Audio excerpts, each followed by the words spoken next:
Okay, so in this video I am going to show the in-place mask tool, and again, as I mentioned in the previous video, this tool is to, particularly for the beginning part of the semester, is going to be used to do like quick, kind of mass and models to create, like a quick model that you can do an energy simulation or solar analysis on, which you guys will be doing at the beginning of your projects, in week 3 for the start of the main building project. And then, as I also mentioned, in the past video, that this in-place mask can be used to, do like a quick shape, a crazy shape, so you can assign like a wall or a roof to it, which I will show later too. But basically, all you do is, if you go to the Mass and Insight tab, and then on the ribbon, you do in-place mask. Um, that'll turn on automatically, and then you just click OK, and then you can set the work plan if you want. Typically, you just have to pick whatever you want to work on, the heights of it, and then you can you have your typical tools here that you can use to draw. You can just with obviously draw line tool or square, circle, whatever it is. I'm just going to do a quick cube for now. So I'm going to draw a cube, a rectangle, and then once you draw the rectangle, you can see here I can select it, and then you have a button here. You have create form, or you can do a void form. Um, as I mentioned, I just mainly use masons to do quick masses, because even when it comes to crazy shapes for like later on in the semester where you're designing specific things, I'm a lot better at doing it through model in place than I am through here. So that's why I kind of stay away from doing crazy stuff here, and I just do quick kind of masons to do energy simulations of. So basically, once you draw a shape, you select it, and then you hit create form, and it starts to create a cube, and then you can see it only extruded up a little bit. But if you click on this surface, the top surface, you get a dimension that you can click on, and you can just type in, so it shoots it up, but I actually did it the opposite way for some reason. So let's see here. For some reason it went down, but I wanted it to go up. That's weird. Okay. Well, let's set the work plane to be something different. Maybe that'll help for now.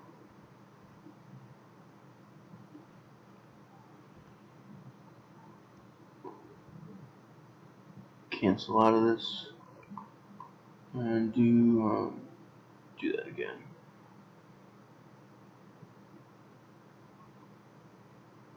We just do it like that. So that'll just draw it on that. Yeah, there we go. So that time I didn't pick the first plane. I just drew it and it put it right on the topo surface instead of just trying to put it on the building palette. So you see, so I just undo. So once you have it, you just hit create form, and then obviously when you're drawing, your rectangle, um, when you're putting it in, you can actually do dimensions. If you put it in after, you can just do create form, and then like you click on the top one. If you click on the top plane, you get a height dimension that you can change the height if you want. If you click on any of the side planes, it gives you the dimensions for like length and width, so you can always go back and change the dimensions of any shape that you put in. So now that I have that shape, you can see if I go back to the draw tool, I have this option where I can either draw on a face or I can draw on a work plane. If I have draw on a face, it allows me to draw on the faces of this cube that I've created. So I can draw something here, and then if I select this profile, I could create a form so it would jot something out. Or if I do undo and pick that again, I can do a void, and it'll cut in. It'll cut into the main solid that I did. Then I could click on the back facade and get a bigger dimension and have it go in farther. So there's a whole bunch of different things that you can do with this. As I mentioned, it's not as, I would say it's probably not as user friendly as the model in place one that I just showed in the first video is. The big difference that I want to show you here, this actually gets to be a lot more freeform, and this is why you can do crazy shapes. But you can see that I could pick on the planes and stuff, but you could also pick on the lines for the edges and also the points.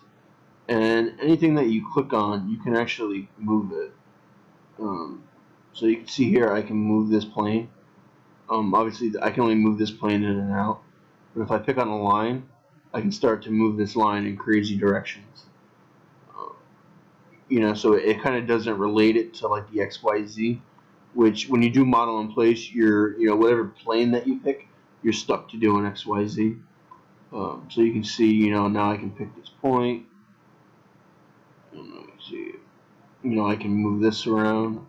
And if you get to a certain point, it's going to say that it can't do it. So sometimes you have to be careful with that.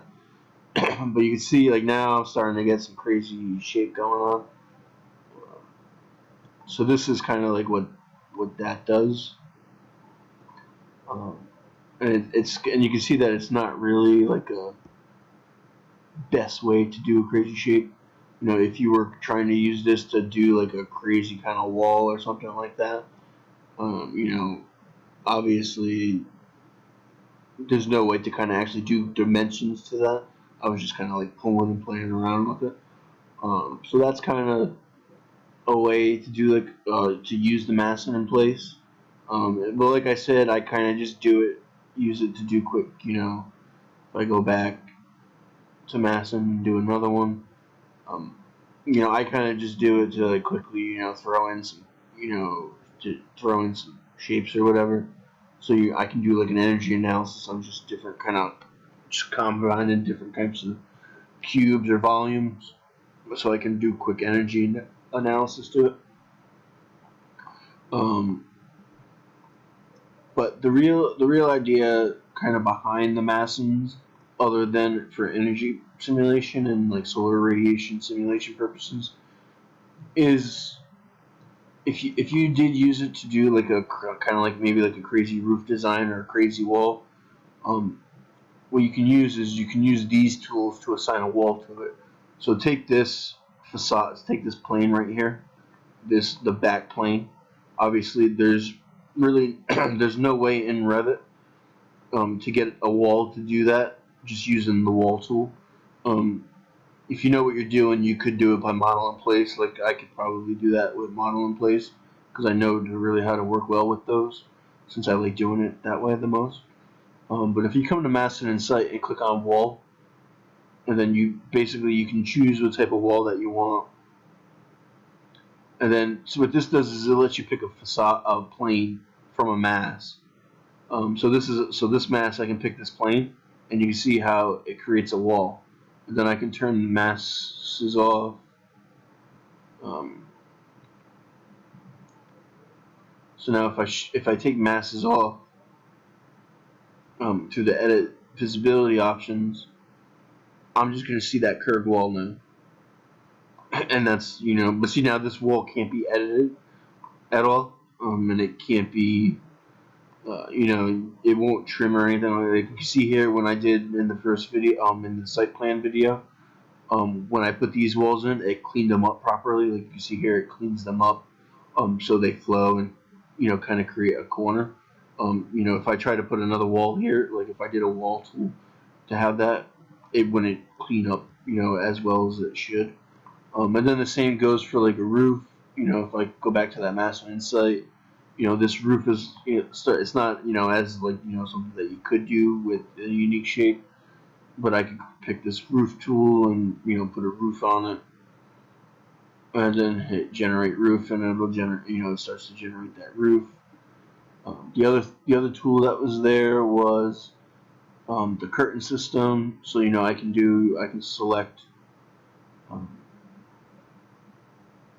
So actually, let me take this wall out. So say, I wanted this wall to be, this curved wall to be a crazy glass wall.